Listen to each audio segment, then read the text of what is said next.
As of this video releasing, the Battlefront Classic Collection would have been out for almost 2 full days in some places, and I think it's safe to say that the game has released with a lot of controversy, which, being a Battlefront title, I suppose should probably be expected by now. So today I just wanted to talk a little bit about that and just my overall experience so far. Yesterday I did a first impressions review, which was sort of just based on my first hour with the game, but as of recording this I just finished a stream about 20 minutes ago, and overall it was really positive. A lot of the issues that I've been seeing online, I haven't had any of them, thankfully, so far. So I'll go on to that in a little bit more detail in a second. But a lot of what I've been seeing online has been really unfortunate. It seems to mostly be from PC players of the game, but it equally could be from Switch and Xbox players as well. I think for the most part, people are having a really positive experience with the PlayStation 5 version of the game, but PC certainly seems to be what is struggling the most at the moment, which is just an absolute shame. And I think that's one of the biggest issues that Aspyr have actually done with this game, is that they've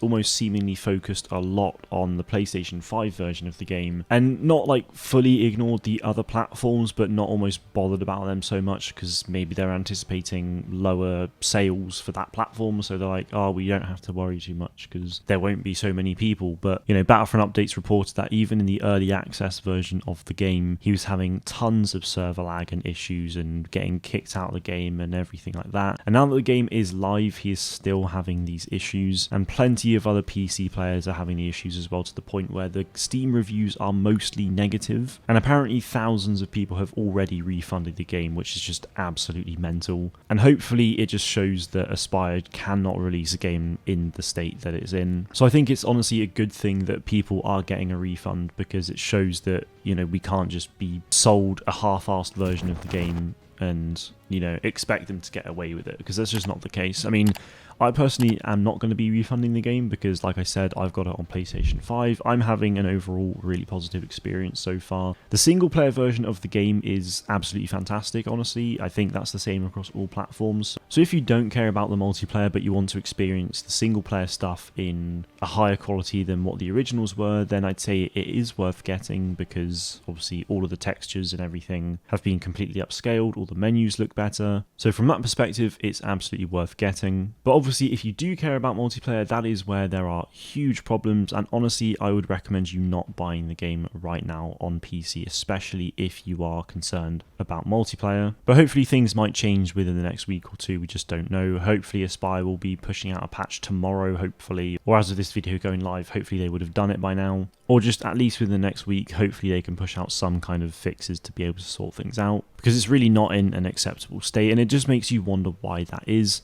Maybe it's because they anticipated PC to have the smallest player base, so they were like, ah, sod it, we're not going to worry too much about that. But naturally, thousands of people have been buying the game on Steam, and thousands have already apparently refunded it, as I mentioned before. And usually money talks, so hopefully the mass refunds will cause action, but we will just have to wait and see. Overall, my experience on PS5 for multiplayer has been pretty solid. When I started my stream a couple of hours ago, as of me recording this, I did have a crash at the end of a Battlefront 1 game, I think it was. But apart from that, I'd had no other crashes. I didn't have any server lag or anything. It's just the odd person was sort of jumping about, so they were probably like pretty high ping. The hit registration wasn't the best either. So there are like minor issues with PS5, but it's honestly nothing game breaking. Like, it's still fun to play, which is why I've overall had a positive experience. I spent at least over an hour on multiplayer across Battlefront 1 and 2. And it was just good fun the whole time for me, which seems vastly different from what people are getting on PC and potentially the other platforms as well, which is just a real shame. And in this day and age, I just don't understand how anyone can think they can get away with it.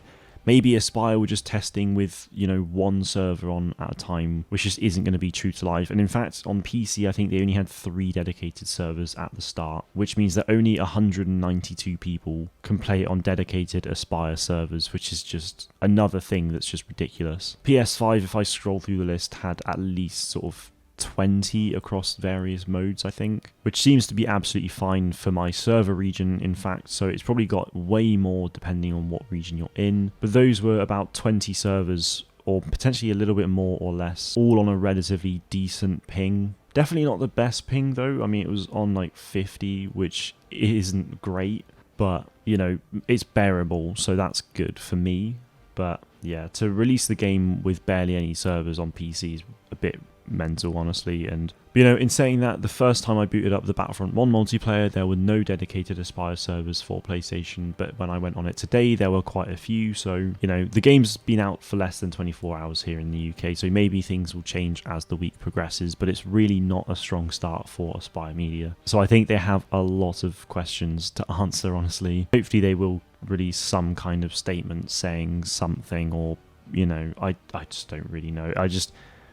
I can imagine they'll just keep completely quiet and just hide in the shadows, but hopefully they will fix the game for those of you who are having issues. I just thought today I'd sort of talk about that a little bit, because it's not acceptable from them, but it is a bit of a stark contrast to what I've experienced so far, because like I said, overall I've had a positive experience with the multiplayer. So to see so many other people having a hugely disappointing time is quite bizarre and just should not really be the case. So yeah, let me know what you make of all of this stuff in the comments below though. I'm definitely very keen to hear your thoughts on all of this. That is going to be it from me today though. Thank you all very much for watching, and may the force be with you always.